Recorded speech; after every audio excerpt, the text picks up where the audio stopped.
So today's key books video is all about, well, aircraft carriers, but I've changed it. Originally it was going to be about one book. Originally it was going to be about this lovely book by John Jordan and Jean Moulin on French aircraft carriers, 1910 to 2000. And this is well worth a buy. This is really well worth a buy. But I got sent by the same people who published this book.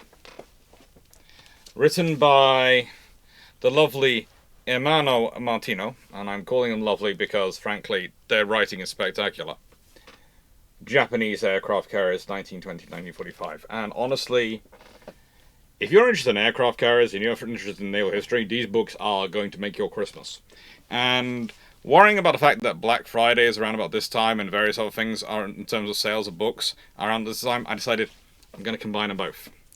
And yes, if you're noticing, I am using what is traditional for key books, my method of keeping track of page numbers, my various bank cards and driving license and Volvo card.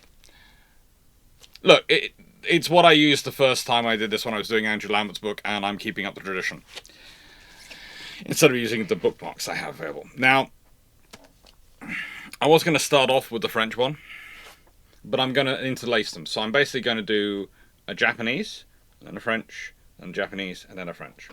And I have to admit, I'm going to start off slightly weirdly, because I'm going to start off with the back of this book. Because in the appendixes, there is a absolutely wonderful thing. It starts off with this lovely bit of writing. There's a bit of description of Japanese radars, which is always worthwhile receiving that. But, more importantly, paint schemes. So, if you are modelling these ships, you're going to love this book. If you're modelling Japanese aircraft carriers and you want to get their imagery just right, if you want to get their pictures just right, and various other sort of pictures they have in here, all full of appendixes, they have this. And there are pages of them, and they are really, really useful. Honestly, I have to say, the appendices of this book are something which I would be incredibly proud of if I had produced them in my own book. If I had done this, I would be really, really proud. There's the time they dressed the carrier Katsuagi up to make her look like the part of a coast of Ireland. And, they actually did put huts and things on top of her to try and hide what she was. That's all the things they got up to, though. They did so much. That picture especially is really cool. That picture is really, really cool. Really cool.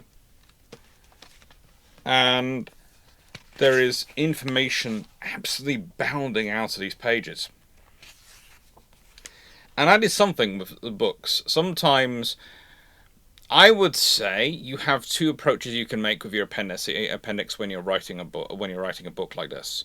You can make it a quick reference guide, or you can make it a dense dollop of information, which is going to be a long haul to get through. Useful, but a long haul to get through. In this case, this one is very much a reference guide, and oh by golly, is it crammed full of stuff. Lots of information there, lots of good quality details in there. And then you also have the bibliography at the back, and the information from that, and text notes. It's just, this is a really well put together work, and a really well put together book, and it is full of information. I'm going to be certainly using this in a lot of work over the next year. I know it's the year of the destroyers coming up and not the year of the aircraft carriers, but there are many key ships videos, and even some of them which are on aircraft carriers, which I would like to revisit, and probably going to be doing some work on based on this. And it is gorgeous. It is a really good book. Now, in contrast, where I start off with the back of the Japanese book, I'm going to start off with the front of this. Or, well, when I say the front, I'm going to start off with the Commandante Teste, which is technically chapter 3. And that's because I have to say I'm avoiding the chapter on the burn. I'm avoiding the chapter on the burn because, frankly, it's worrying. But it does explain a lot about the Teste in this book. With the decision to complete the hull of the battleship Bern as an aircraft carrier, attention turned to the other strand of French naval aviation thinking, the Centre Mobile, or the Mobile Aviation Base. Again, this rather coalesces with what the Royal Navy develops during the interwar period, their sort of mobile naval basing approach system and how they're working on. Eventually that leads, of course, partially to, it's part of the reasoning behind forward aviation support ships like Unicorn, etc. But in this case, this is what the French approach to it. In 1923, the Naval General Staff requested a second carrier with similar missions to those defined for the Bern. Ideally, this ship would be a second Port-Avions d'Escadre, a fleet carrier. But it was accepted that in the absence of a suitable hull for modification, this would be an expensive solution. The NGS, that's the Naval General Staff, was therefore prepared to accept a Transport d'Aviation, which would be cheaper to build and could be completed more quickly. Such a ship could serve as a mobile base for seaplane squadrons deployed overseas, and in wartime would have an auxiliary function, serving as a repair and replenishment vessel to support other warships equipped with aircraft. Initial requirements were for a ship equipped with 2 catapults capable of launching a 2,500 kilogram aircraft, such as a catapult was already under development for the new 10,000-ton cruisers, an air complement of 9 seaplanes for reconnaissance and 6 float fighters, a speed of 17 knots, and a minimum of anti-aircraft armament of 4 single 75mm guns. It's thought that an ocean liner might prove suitable for conversion. However, this solution implied a displacement above 10,000 tons, which would then have to be counted as part of the 60,000-ton carrier allowance allocated to France under the terms of the Washington Treaty. Other possibilities were therefore considered, including the conversion of a freighter such as the Jacques Cartier, which was judged too slow. The conversion of an armoured cruiser, a similar study of Admiral Orbe had been undertaken in 1919. A purpose-built ship with speed of 18 to 20 knots, capable of operating 9 seaplanes. 18 to 20 knots. Sounds like they're trying to fit it into an auxiliary category, doesn't it? The limited capacity of the contemporary catapults continued to be a problem. The standard land-based bomber of the period was a lumbering biplane built of wood and canvas with a takeoff weight of between 4 and 6 tons. An early proposal, dated December 1923, was therefore for a transport capable of accommodating 12 Loire et Olivier H-10 Scout seaplanes, launch weight 2,400 kilograms, with folding wings, to be stowed in a hold and lowered 3 at a time into the water by crane from an open section on the deck. The arm was to be 4 14cm guns in casemates, it's 140mm guns, or 5 point something inches. The armament was the 4 75mm high-angle guns and 9 to 12 machine guns. The transport aviation as a type was deemed promising, and in September 1924, the General Staff proposed that 2 such ships should feature in the Statute Naval law, and that the service technique should begin technical studies. In November of the same year, the service technique came up with a draft proposal for a 60-knot ship with the armament outlined above, and able to accommodate 12 aircraft, of which the 3 largest would be carried fully assembled and ready for launch on deck. Operational radius was a mere 2,000 nautical miles, i.e. sufficient only for transit to the French colonies in North Africa and the Middle East. The ship would have a dual role as a mobile seaplane base, providing repair and maintenance facilities, together with accommodation for the crews, and as a seaplane transport capable of forward deployment for a specific attack mission. It was subsequently decided that this would be a new-build ship, and would be ordered with a view to construction beginning in late 1925. If you're thinking this is a complicated procedure, don't worry. Everyone's is just as bad. In the nicest way, witness modern construction for issues going with ship procurement.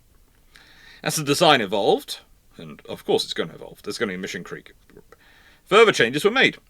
The air complement was boosted to 6 large seaplane bombers of 5.5 tons to be lowered into water by crane, and 14 float scouts and fighters to be launched by catapult. The anti-surface armament was 6 or 8 single 138.6mm guns. Yeah, the 140 has gone down to 138.6mm. They're the French. Okay, it's the French. We'll just leave it at that. While the anti-aircraft armament was set to 4 75mm high-angle guns, 4 77mm guns, and 12 8mm machine guns. I think the 138.6mm gun, I'm going to check, but I think it's a 12-pounder. Oh, no, it's not a 12-pounder. It's a 24-pounder cannon? No, it's an 18-pounder. It's an 18-pounder. Yeah, the French have converted, most of their guns come from converted millimeters of cannonballs. And the 138.6 is the 18-pounder. Then they have the one above is the 24-pounder. And so they don't go inches into millimeters. They're literally converting traditional cannonball sizes to this. By July 1927, considerable emphasis was being placed on the independent base characteristics of the ship. The aviation complement had by now grown to 24 aircraft, 8 float planes for reconnaissance and self-defense, launched from 4 2,500 kilogram catapults and carried on the upper deck, and no fewer than 16 giant Farman Goliath torpedo bombers, of which 10 would be housed in a hangar 100 metres by 70 metres, and a further 6 broken down in crates carried in the hold. It's getting truly massive. Further studies of the propulsion system led to proposals F and G, presented by Service Technique in November 1925.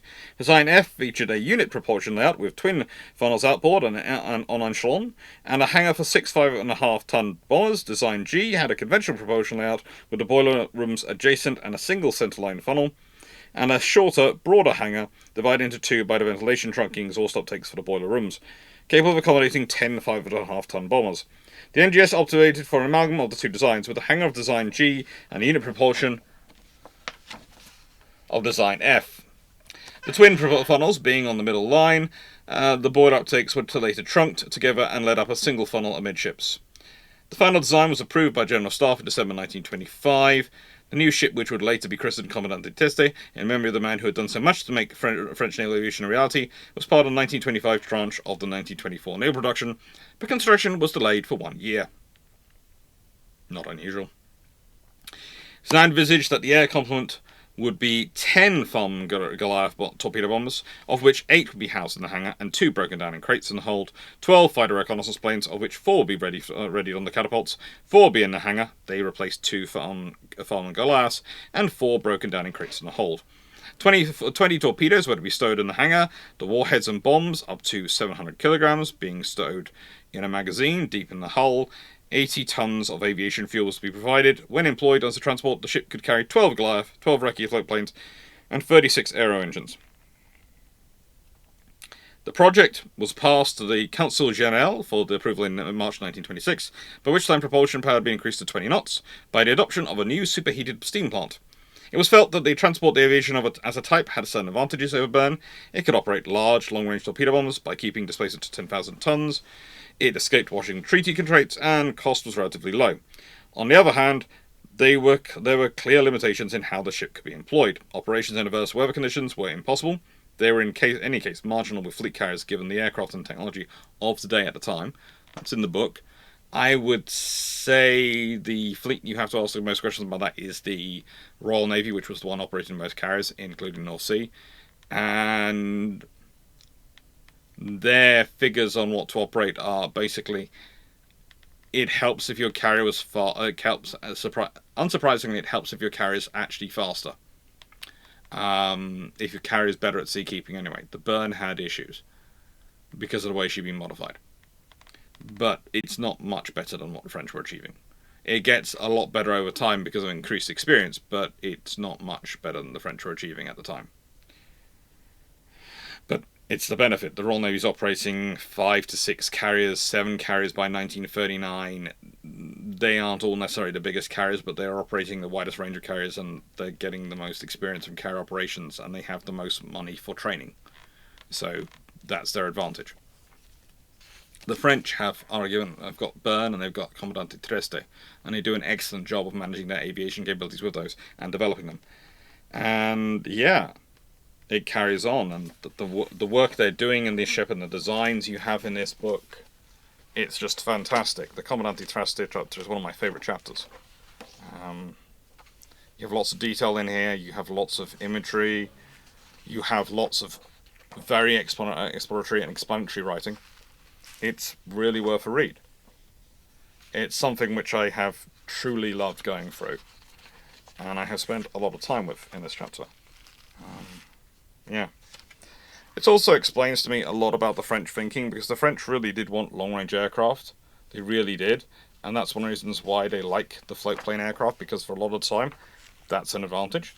I would say later auxiliary standards, the Comandante Treste would have been really useful to go for in those, and you could have gone for a bigger asset, a bigger vessel. And remember, HMS Unicorn is built under the auxiliary line agreements. So, you know, there isn't that much difference between Treste and Unicorn in that regard. They're both pretty much auxiliaries. It's just one takes advantage of auxiliary statements, the other one's taking advantage of the limitations of the Washington Naval Treaty. But, as cool as that is, and it's cool, let's go to our next Japanese section. Now, I have to find my bank card in here. That'd be quite worrying, losing my bank card in a book. It wouldn't be the first time I'd lost my bank card in a book, but we'll at least save that one side. Now, I did a video recently about the Unru class, and them being Japan's light fleet carriers. And that is, in many ways, they're light fleet carriers by definition, because they are basically a war emergency build, and they are built to lightened fleet standards. They're not built to full fleet carrier standards. Their engines aren't requested to full fleet standards. Now people came around to me, but the Unru class were modified Taiho, modified Taihos. They're them, so they're fleet carriers. The Taiho mod class are actually a whole different class. The Unrus are the chapter beforehand. And it's a very good chapter on the Unrus. It is really a good chapter on them. And I really enjoyed reading it. It's really interesting. This arrived as I was pretty much recording a video earlier. On Thursday. And I read it on Thursday. Opened up the book literally live with the... I was live, I think, actually. And on the Thursday. And I thought, oh, that's interesting. And I went and read it that night. And the Unru chapter was exceptional. But the Taiho mod class was really interesting to me, because I hadn't done a video about these because there's so little information about them. And suddenly I have information. I have a plan. I have some words. Not much, but enough for me to go and do some more digging. And yes, I have to say, this is one of the reasons why I like Ermanno Martino so much, because he's given me so many things to go off and do research into. Among the 29 aircraft carriers to be built from scratch or converted as part of the 5th Replacement Construction Program, Kaimaru Go, and whose commissioning was planned for between 1942 and 48, the 5 modified Taihos would surely have been the most important. They are to be an enlarged and updated version of Taiho, as regards length, displacement and dimensions, with a very slender hull, a high length beam ratio, and a small bulbous bow, allowing the vessels to achieve high speed. Armament would also be improved with 2 additional 165 mounts and 5 25-60 triple mounts, as had been suggested by Taiho's officers. As for protection, Taiho's scheme would probably have been maintained. However, significant improvements were foreseen for underwater protection, taking into account the increased potential of the new American bomb torpedoes. Furthermore, given the lessons of Midway, bomb and torpedo elevators would have been directly connected from the magazines to the flight deck, thus avoiding refueling or rearming aircraft in the hangars. Fuel tank arrangements would have been further improved compared to Taiho by providing additional firefighting and anti-explosion safety equipment.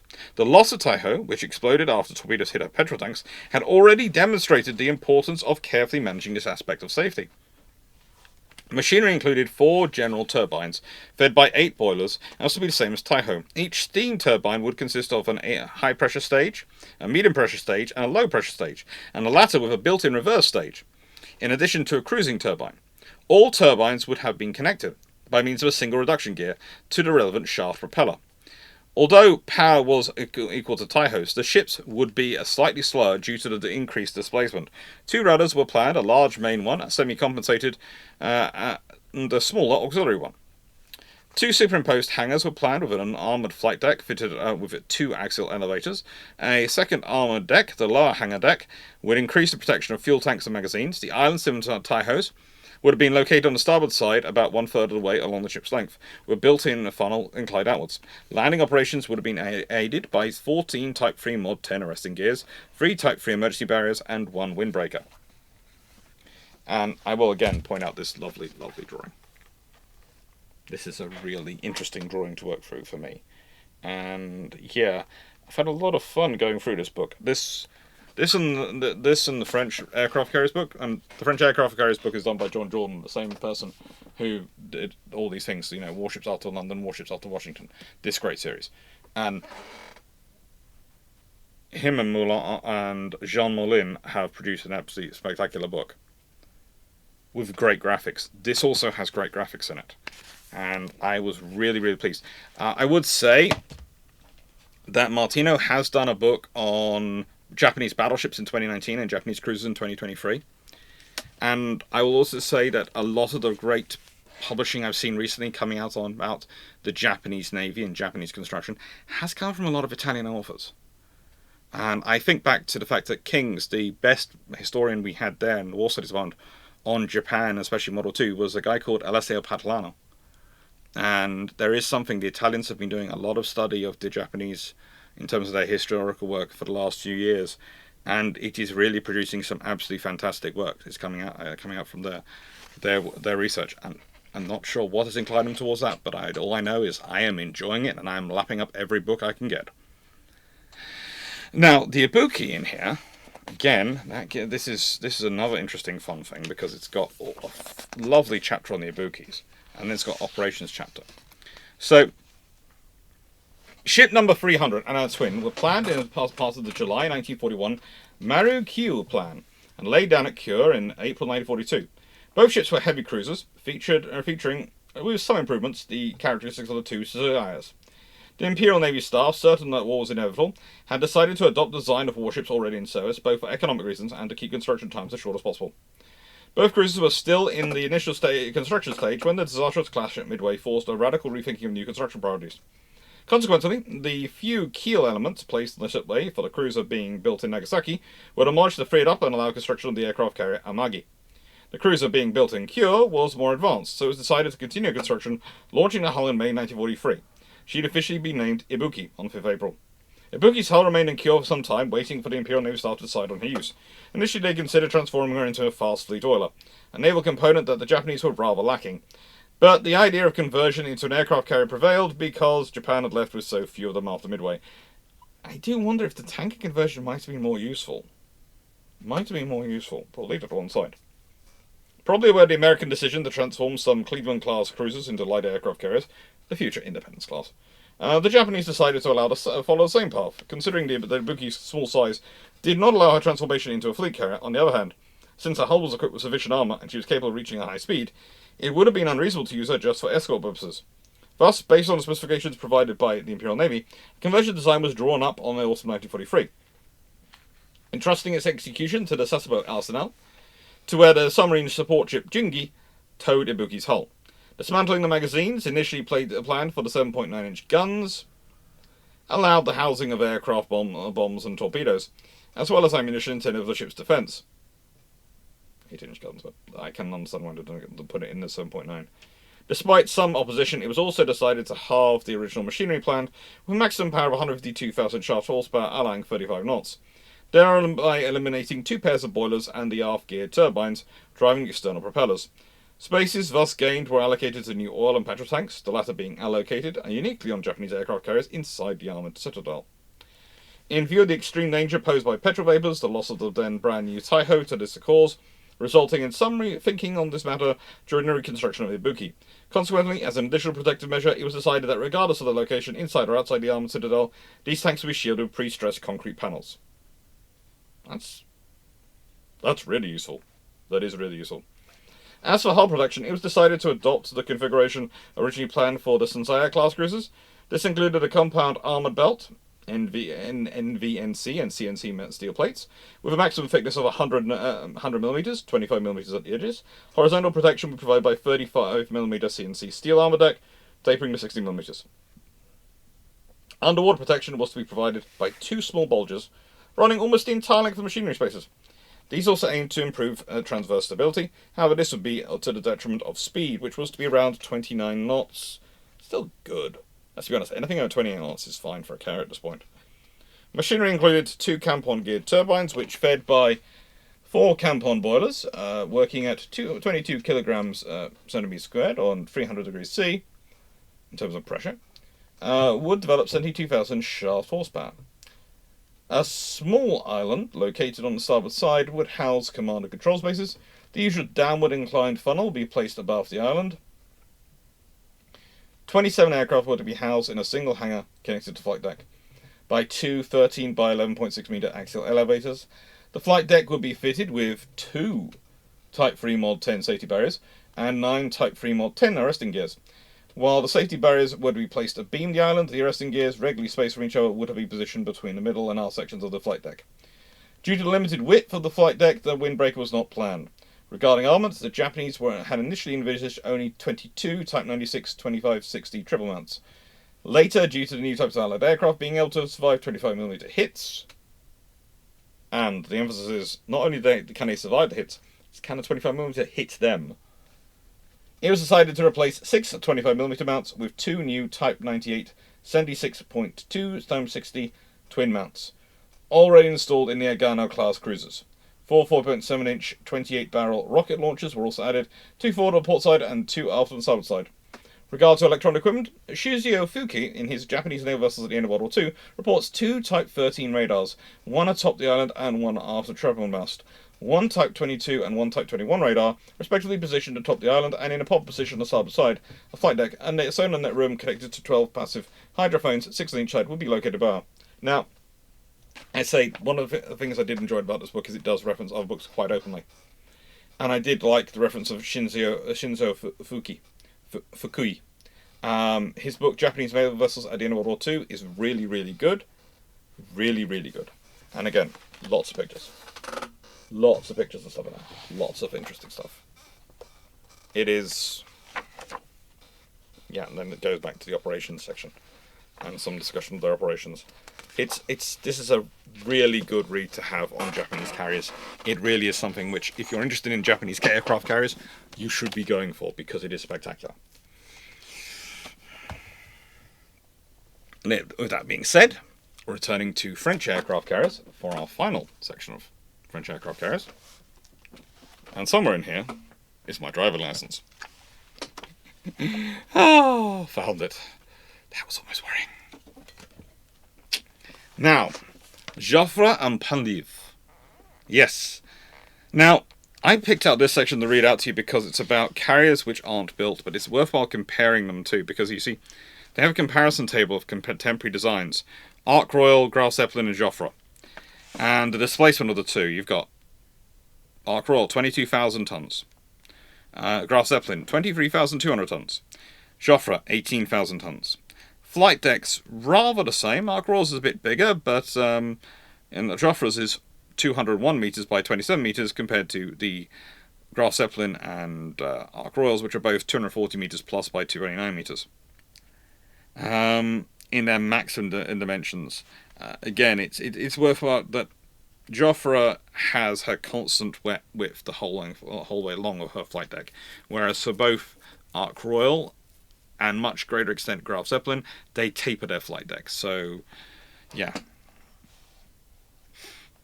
And again, hangar size, aircraft complement, not too dissimilar. Ark Royal is the one which carries the most aircraft and which carries the most aviation fuel. But the thing is, the Joffre was actually going to carry more fuel than the Graf Zeppelin for slightly fewer aircraft. The Graf Zeppelin was aimed for 42, Joffre was aimed for 40. One's carrying 245,000 litres, that's the Graf Zeppelin.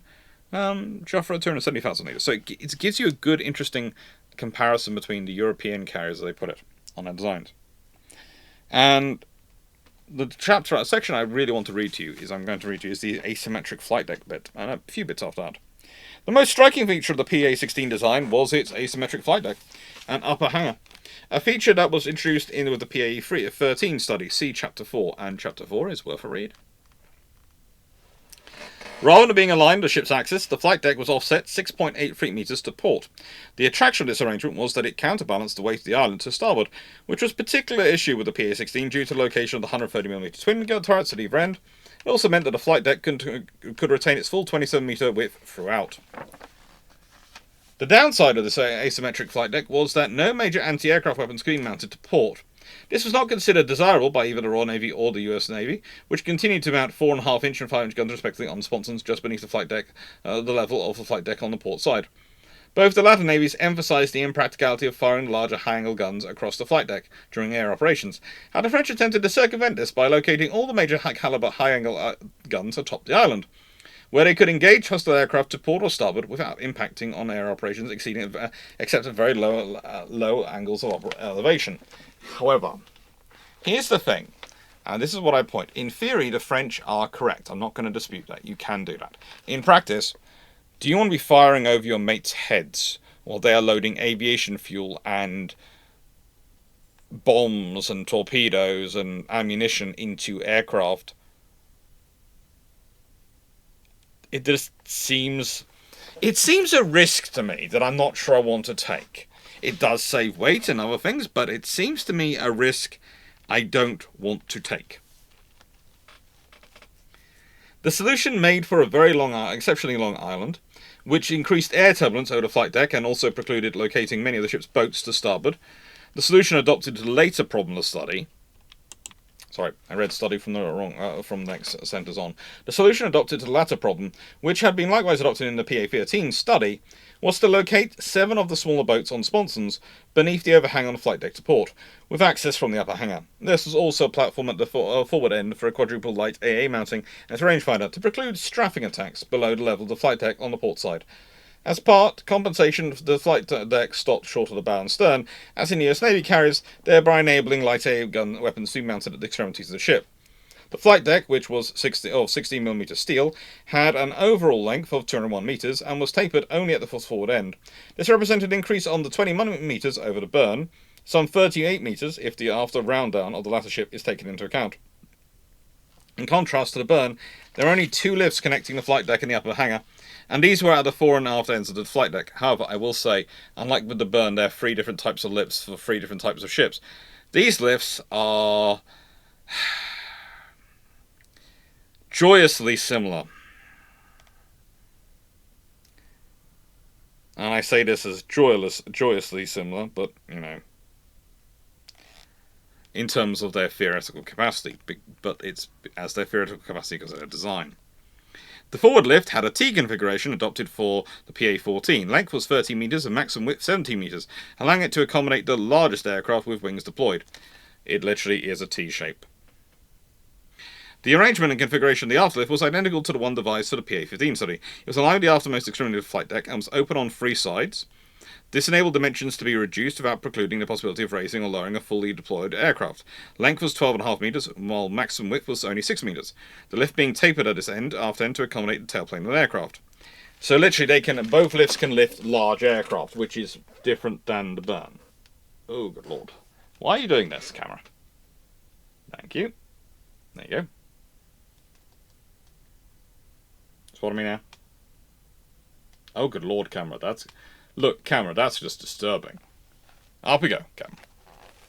Okay, I know I'm wearing a second face on my belly, but... Hello. Thank you. Got it on smart function so I can point things out and I can move around with the books.